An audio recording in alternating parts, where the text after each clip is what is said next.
Hi అండి, నమస్తే. ఎలా ఉన్నారు?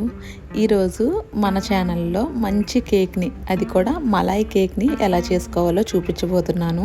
ఎటువంటి క్రీమ్ లేకుండా చాలా ఈజీగా చేసుకోవచ్చు ఈ రెసిపీని ఇంట్లో ఉన్న చాలా తక్కువ ఐటమ్స్ తోటే ప్రిపేర్ చేసుకోవచ్చు. ఇంకా చాలా ఈజీగా కూడా చేసుకోవచ్చు. చాలా సింపుల్గా ఉంటుంది. ఒక్కసారి మీ ఇంట్లో ట్రై చేయండి. ఇంకా ఆలస్యం చేయకుండా రెసిపీకి వెళ్ళిపోదాం. ముందుగా 1/2 లీటర్ పాలని కాచుకోవాలి. పాలని స్టవ్ మీద పెట్టాను. ఇప్పుడు ఒక పౌడర్ చేసుకోవాలి. ఫ్లేవర్ అంతా దానివల్లే వస్తుంది. ఒక మిక్సీ జార్ తీసుకొని అందులోకి 8 బాదం పప్పులు వేసాను. ఇంకా ఒక 10 వరకు జీడిపప్పులు వేసాను. అందులోనే ఒక 2 లేదా 3 యాలకులు వేసుకోవాలి. ఇవే అండి, వీటితోటే పౌడర్ చేసుకోవాలి. ఇలా వేసుకొని మిక్సీ జార్లో మూత పెట్టుకొని పౌడర్ లాగా చేసుకోవాలి. వీడియోలో చూపిస్తున్నాను కదా, ఇలా వచ్చేలాగా పౌడర్ చేసుకోవాలి. ఇప్పుడు పాలను చూసుకున్నట్టయితే పాలు బాగా మరగాలి. చాలా చిక్కగా అవ్వాలి. ఫుల్ ఫ్యాట్ మిల్క్ అయినా తీసుకోవచ్చు, నార్మల్ మీకు ఏ పాలు దొరికినా అది తీసుకోవచ్చు. కానీ పాలని బాగా మరిగించండి. పాలు మరిగేటప్పుడు పైన మేగడ కడుతుంది కదా, మేగడిని బాగా తిప్పుతూ ఆ పాలల్లోనే కలపండి. ఇప్పుడు ఒక 2 టేబుల్ స్పూన్లు పంచదార వేసుకొని కలుపుకోండి. తీపి మీరు బాగా ఇష్టపడితే ఇంకొక టేబుల్ స్పూన్ వేసుకోండి. నేనైతే 2 టేబుల్ స్పూన్లు సరిపోతుంది అని చెప్తాను.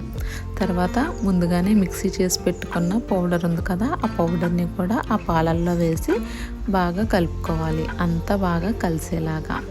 ఈ విధంగా పౌడర్ కూడా వేసి కలిపాక ఒక 5 నిమిషాలు మరిగించాక అందులో మీ దగ్గర ఉంటే కుంకుమ పువ్వు వేసుకోవాలి. నేను అన్ని ఇంట్లో ఉండే ఇంగ్రీడియంట్స్ తోటే చేసుకోవచ్చు అని చెప్తున్నాను కాబట్టి కుంకుమ పువ్వు ప్లేస్లో ఒక చిటికెడు పసుపు వేసుకోవచ్చు, కలర్ కోసం మాత్రమే.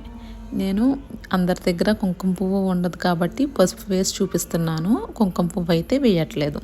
ఒకవేళ మీ దగ్గర కుంకుమ పువ్వు ఉంటే పసుపు ప్లేస్లో కుంకుమ పువ్వు వేసుకోవాలి. దీన్ని ఒక 2 నిమిషాలు మరిగించి స్టవ్ ఆఫ్ చేసేసుకొని పక్కన పెట్టుకోవాలి. ఇప్పుడు వెనిలా స్పాంజ్ కేక్స్ తీసుకోవాలి, ముక్కలుగా కట్ చేసుకొని. ఇది నేను ఆల్రెడీ మన ఛానల్లో పోస్ట్ చేశాను ఎలా చేసుకోవాలి అనేది. వీడియో లెంత్ ఎక్కువైపోతుందని చెప్పి ఈ స్పాంజ్ కేక్ ఎలా ప్రిపేర్ చేసుకోవాలి అని వీడియో పెట్టలేదు. కావాలంటే లింక్ ఇస్తాను డిస్క్రిప్షన్లో, వీడియో ఒకసారి వెళ్ళి చూసేయండి.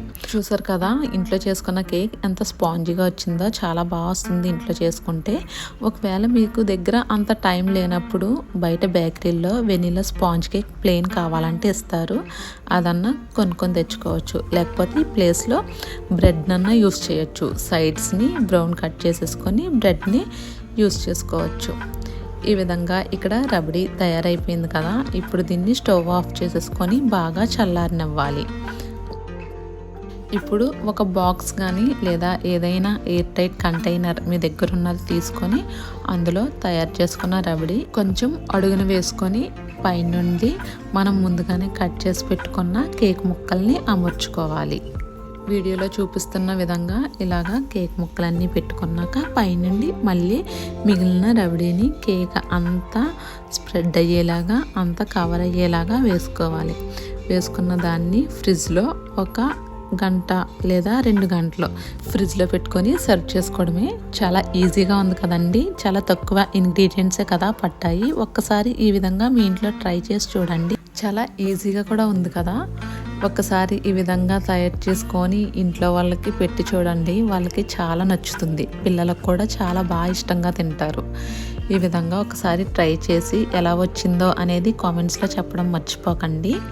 వీడియో నచ్చిందా? వీడియో నచ్చితే లైక్ చేయండి. ఛానల్ని ఇంకా సబ్స్క్రైబ్ చేసుకోకపోతే సబ్స్క్రైబ్ చేసుకోండి. మీ ఫ్రెండ్స్కి, ఫ్యామిలీకి షేర్ చేయండి. మన ఛానల్లో కుకింగ్, బేకింగ్ చాలా వీడియోస్ ఉంటాయి. ఒకసారి ఛానల్ని విజిట్ చేసేయండి. Thank you so much for watching. Bye.